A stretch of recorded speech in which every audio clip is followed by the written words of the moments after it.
Hey there, sports fans. Coach Frank here. Now, I know it's not the Predators this year, but hockey fever is alive and well in the run for the cup. And I have a former Predator right here in the studio with me today who has a lot to say about what it takes to be a pro, but also some advice that anyone can follow to live the healthiest version of themselves. My guest is going to body check what you think about wellness and health and challenge you to apply what he knows to your own health, fitness, weight loss, and overall wellness goals. And you'll find out how this pro and you have a lot in common, especially after retiring from the sport. So let his life during and after hockey serve as a guide for how you can crush your own personal Stanley Cup finals, no matter what that is for you, whether you're an athlete, fitness enthusiast, weekend warrior, or just crushing the game of life. Blade up and get ready to make a run for your goal, because I'm going to bring all that to you and more right after this. Stick around. Game on, sports, fitness, and health fans, with another episode of the Sporting Good Posture Digital Radio Experience. Gear up for Coach Frank's advice from the sidelines as he helps you crush your game, no matter what sports, health, or fitness game you play. Hey, this is Coach Frank. I'm Sporting Good Posture. What are you sporting? Hey, Coach, what do you got for us today? Welcome back to another episode of Sporting Good Posture. This is Coach Frank with you here, and I'm super excited for today's episode. Most of you who know me know how much of a sports fan I truly am. As a former very competitive athlete, I've enjoyed professional sports of all types. And since I moved to Nashville from New York, Predators fever has really caught me as well. So you can imagine how starstruck I got when I lined up this interview with a former Predator. I only hope I can contain my excitement to ask him the important questions about staying fit, in shape, and well, and being able to perform at your peak, kind of like nature designed you to do. And we're about to drop that all on you in just a minute, right after this short message.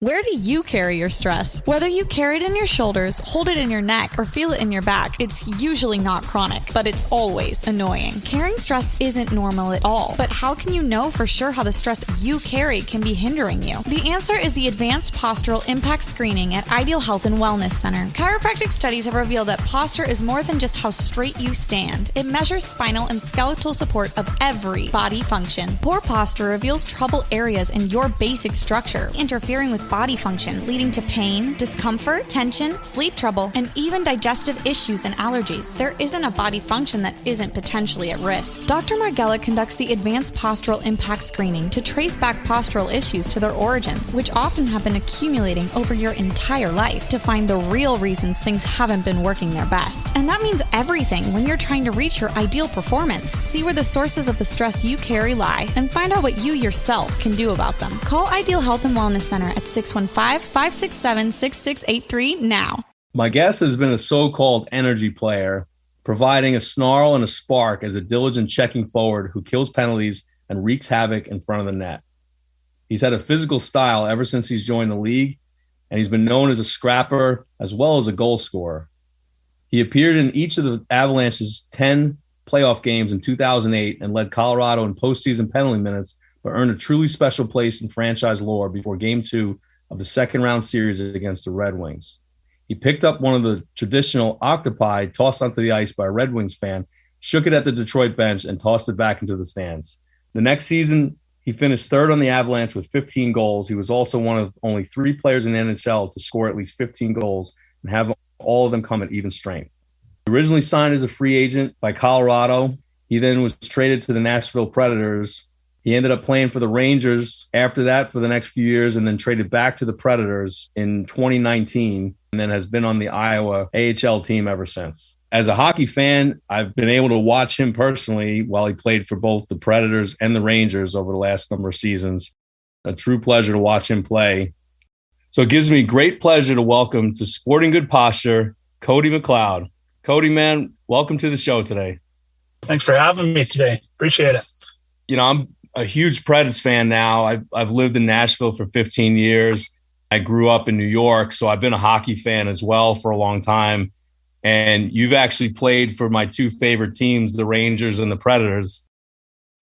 So you had played for the Rangers a few years ago and then came back to the Predators after that. When you were on the Rangers, was Shesterkin, was he starting to play goalie there? No, he wasn't. It was the king still. Henrik Lundqvist was there. And the backup for the Rangers now, I can't even think of his name. Georgiev, sorry. Yeah. That's pretty cool. So you got to see Henrik Lundqvist and see him play. That's pretty cool. It was pretty awesome to get to play with him. That guy's a competitor, and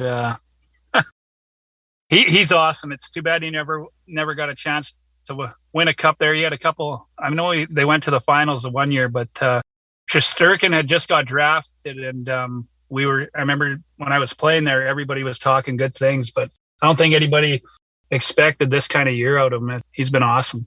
He might even win the Vezina, and he was even up for the Hart Trophy too. He's given the Rangers their best chance to win, so it's awesome to watch. So you originally played for the Avalanche for a number of years, and then you got traded to the Predators, and it was actually right before they went on their run to the Stanley Cup. So I wanted to kind of ask you, what was it like to get traded? Because you had always played for Colorado before that. And what was it like to be traded? And then how was it, joining the Predators when you did that in 2017? Yeah, I was fortunate enough to play for the Avs I was going into my 10th season with Colorado, and we were pretty young, and I think I still had one more year left on my contract after that season. And I kind of knew there'd been a few rumblings that I was going to get traded, and I'd played with Joe Sakic. He was GM for the Avs at the time, and he talked to me, and I think we were actually in Calgary on a road trip, and he asked about if I'd thought about getting traded or anything like that. He was really good to me about it, because I think because I've been there so long, and yeah. He didn't say what team. He just said, "Do you like country music?" And I kind of figured it was Nashville, and told me to think about it for a week, and talked to my wife, and then it happened pretty quick. I got traded on a Thursday, I believe, and it was funny because Nashville was coming to town to Denver, and we played Colorado on Saturday. So I talked to David Poyle. He told me just to stay at my house in Colorado and meet the team Saturday morning. It was a Saturday afternoon game, and we played the Avs, and it was so weird going to the rink, going to the visiting dressing room. I've never been traded, and until that year, and we ended up winning the game 3-2, and had a scrap and a goal. So it was a pretty memorable day, and I was just happy we won the game. Yeah, that's crazy. You played them that first game and didn't even have to change locations to go to the game there. Yeah, and then going on to finish that year, it was probably my funnest year ever playing hockey. We snuck into the playoffs as the 8th seed, and Chicago won the Western Conference, and we matched up against them in the first round. And I remember we were going into Chicago. Head coach Peter Laviolette just said, "Let's win one game here." And we ended up smoking them game 1, and then we beat them again game 2, and we came home, won game 3 and 4, and we swept the best team in the West. And then guys started believing that we had a chance. And I remember the city really got behind us, and it was so much fun. We ended up going right to the final, and came up a little short, but it was a heck of a run, and it was so much fun, and never forget it. Yeah, that was incredible too, as a fan watching, and just the Predators with a history of just coming along and had a hard time when they first joined the league, but really started getting better. Really the last 10 years, they started paying for the free agents and really putting the time in for drafting and everything. So Poyle really turned that on, and they started spending money. And just as a fan, it was magical to watch that season, because I was able to go to a Stanley Cup game. I had never been to one. I went to game 3 when you guys played the Penguins, and you guys won that. I think it was like 5-1 that you won. It was a Saturday, and they shut down Broadway, like 6 blocks to Broadway, and they had country music concerts outside, watch parties, and just everybody. It was over 100,000 people outside the arena watching the game or partying with everybody. And then inside the arena, man, it sounded like some of the loudest I've ever heard at any game in my whole life. Oh, it was crazy. I remember we'd be calling a timeout, even in that second and third round against St. Louis and Anaheim. You couldn't even hear the coach who was going up next. Or it was awesome. It was, and I remember they kept chanting all playoffs, the visiting goalie, "You suck, you suck," or "It's all your fault." I'll never forget that. I remember my kids and my wife were still in Denver, and they'd get on the phone and they were just laughing about that. I guess they could hear it clear as day over the TV. It was pretty funny. It was really memorable. Do you still stay in contact with anybody from the Preds from the?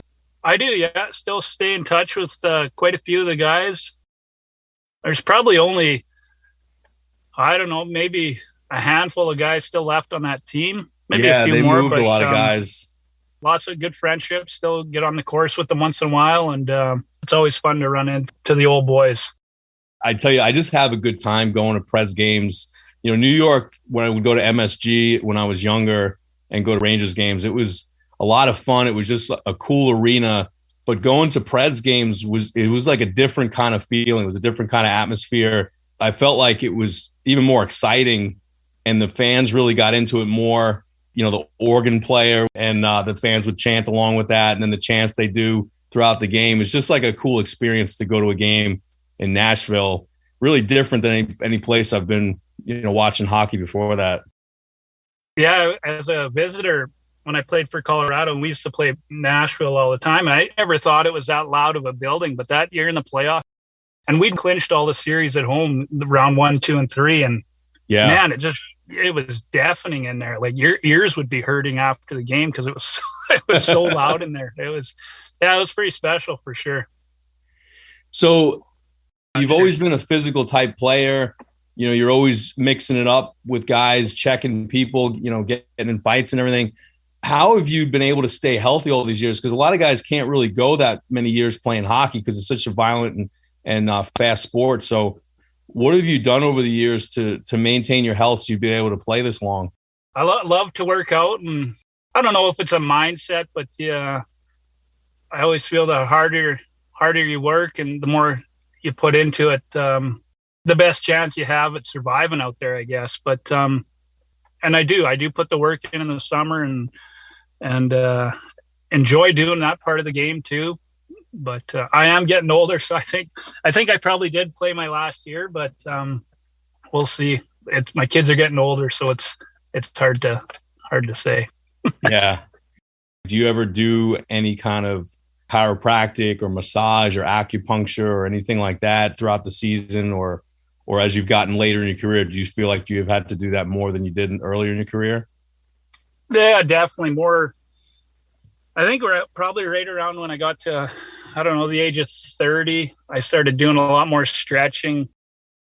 Whatever team you play on, there's chiropractors there that if you got a tight neck or whatever it might be, guys are always getting massages. So yes, you definitely do that after a game or before the game, get the blood flowing and stuff like that. And you can just see how it's over the years, how it's got more important. I feel like when I came into the league and I was playing with Joe Sakic and older guys that were 35 at the time, and they definitely looked after their bodies. Absolutely. They were always stretching and doing whatever. But you look at the league now, it is so young. Guys are 18, 19, 20, 21 playing in the NHL. And back in the day, guys used to play till they were 35, almost to 40. Yeah. Without the exception of Joe Thornton right now playing for the Florida Panthers. He's 41 or 42. But yeah, if you take care of your body, the longevity you're going to have in your career. And that's a huge thing now. And whether they got everybody's got their own physical trainer and weightlifting coach, skating coach, and stuff like that. The game is definitely changing for the good. So actually changed some rules to help with some of the injuries and the concussions and some of the things. Even like icing used to be, you'd have to race to the puck. Whoever got there first against the boards would get possession. But now they kind of do it where it's like, lacrosse, where whoever's closest, they just call it for that team. And I think that helps a lot from guys slamming into the boards, a bunch of times throughout the game on icings. And then obviously they're cracking down more on high hits and elbows and even high sticks. You get a double minor now. So, I think that's been a good thing. It's kind of like what football's done as well, where they've gotten more strict on that. They're hoping that these guys can play longer. And, the head injuries, have you ever had a head injury, like a concussion or any kind of thing like that over the years? I've had one concussion, and it was, I fought like lost. I scrapped quite a bit, but I was, my first year coming out of junior, I would have been 21 years old. I got popped pretty good. I was in the minors, and that was the only time I ever really got. I've been definitely hit hard, but that was the only one that I was a stinger. I was out. I missed about a month and a half, and it's scary when you get popped like that. And I think the league's done a really good job of, like you said, taking away blows to the head, and the repercussions of that is guys getting suspended and losing big pay. So, and I get how fast the game is, and sometimes you can't stop. And when you're going that fast, and you guys obviously seeing games close down to ice level, the speed of the game now is crazy. And it's incredible. I've been able to go down a little closer over the last 4 or 5 years, towards the glass, and everybody looks even bigger in person, when you go down that low, and then the hits against the glass, just like, you feel like the glass is going to shatter every time you guys check somebody into that. It's pretty cool.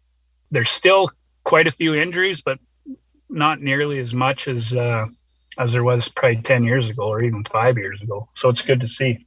Yeah, definitely. And it allows guys to play longer, which is good too, because then you don't have to feel like, guys are retiring at like 28, 30, 31. You can play a little bit longer and be able to enjoy also your retirement. And you were talking about that. You said this may have been your last year playing. Yeah, just my wife and kids, I've been kind of going back and forth, Des Moines to Nashville. They stayed here. They're in school here. And I just didn't want them moving around, like missing out on their friends and stuff like that. And I've had the pleasure of playing in Des Moines for the last 3 years, and it's been great. I was planning on retiring probably 3 years ago from playing after I finished in Nashville here, but I knew the coach in Des Moines and still love the game and still love competing. But I think the time has come now to hang them up. So move on a little bit, but I'm definitely going to miss it. It's been a heck of a ride for sure. Yeah. You've been in the league a long time. You've seen and played in a lot of awesome games. And besides the Stanley Cup, what has been some of your favorite times that you've spent either on the Avs or the Rangers or the Preds? Probably the Avs, where we used to have those battles against Detroit. I got my first NHL goal against Dominic Hasek, so that was pretty cool. Oh, yeah, the Dominator. The Dominator, yeah. And then we played my first year with Colorado. We went to the second round. We ended up playing Detroit in the old Joe Louis Arena, and we ended up losing to them. They went on to win the Stanley Cup that year, but lots of memories playing them, and gonna miss all the friendships you meet along. Like you get to know guys along the way, and guys that you played with. Had the pleasure of playing with, like I said, Sakic, Forsberg, Adam Foote. You learn a lot from those guys, and when I was young, they were kind of my heroes growing up, and getting to play with them, getting to sit by them in the dressing room, it's pretty neat. Wouldn't change it for anything. I played a hard game and had to work my butt off, but lots of fun, and do it again in a heartbeat. You spoke about Detroit. Wasn't there something about the octopus that you had at one of the games? Didn't you grab the octopus or something they threw on the ice? I remember Joel Quenneville was our head coach, and he's like, "I'll start you on the starting lineup if you grab that octopus." So I did, and went and shipped it in front of Detroit's bench, and then chucked it into the crowd. That's awesome. That was cool. I remember reading about that. So if you end up retiring this year, what do you think you might do? No, definitely want to stay in it. You got a couple options right now, just still talking it over, and kind of go from there. But definitely want to stay in the game. Well, we look forward to seeing you, whether it's on the ice or anything that you do beyond this. And I really appreciate you taking the time today. As a Predators fan and somebody who just enjoys hockey, I enjoyed watching you play when you were on the Preds and the Rangers and even the Avs too. And also, I appreciate everything that you guys did on that Stanley Cup run. And I'm hoping that someday here in the next few years, the Preds can definitely raise Stanley Cup, and even, the Rangers as well. They need another one. It's been a long time since they've had one. So those are my two teams. I'm hoping that they can make something happen. I'm rooting for both those teams, and Colorado. Yeah, they got a really good chance this year, and definitely like their chances, and always rooting for former teams. Well, again, I look forward to seeing what you do in the future, and good luck to you. And if you retire, enjoy your family. And it's always a pleasure talking to you. And I appreciate you being on here today. Thanks for having me. Appreciate it. It's fun. So thanks again to Cody for coming on here and doing this interview today. Health-wise, he mentioned a few things, how he put the time in and he stretched, he worked out, he really put the time in the off season to make sure he'd avoid those injuries throughout the season. And, it goes to show that somebody can play hockey for, 16 years in the league at some of the highest levels and be able to stay healthy is pretty incredible. And only having that one concussion and no major injuries is pretty incredible for a guy that's as physical as he's been over his career. So I give him a lot of credit for putting the time in and working out and really making sure to keep his body in good health. And, he's looking at the future now. And that's the thing. Everybody comes to the point where you got to figure out what you're going to do and make sure your body's ready to do that as well. So for those of you out there, that aren't professional athletes, that are just maybe weekend warriors or just trying to recover from old injuries or old wear and tear on the body, it's really important to put that time in, stretching, working out, prepping your body to make sure that you can enjoy it, so that you can enjoy your retirement years when that time comes. And also just to be able to enjoy playing golf on the weekends, playing with your kids, just doing the things that you want to do, like travel and just be able to do simple things like climbing up and down the stairs or doing laundry or things like that. It's just important to keep your body in a good position like that. So as far as knowing what to do, if you feel like there's something wrong, I've mentioned before, just take a look in the mirror and just kind of see where you're at, see how your balance looks, see how your shoulders look, see if your head's tilted, see if your hips are on level or not, see if your feet are turning in or your knees are turning in. Look at these things and notice if there's a problem there and wonder where it's coming from. I can help figure out why that's happening. And if you notice those things, please contact me. One of the things I love doing is really just doing a posture evaluation on somebody just to kind of see what's going on. And it usually leads me down a road where I can figure out why this is happening and what we can do to help you fix it. If you notice those things going on, please contact me. Call me at 615-567-6683, or you can DM me on Instagram or at Facebook at Ideal Health and Wellness Center. Tell me what's going on, and I'll tell you what I think. Remember, the coach's door is always open. This is Coach Frank.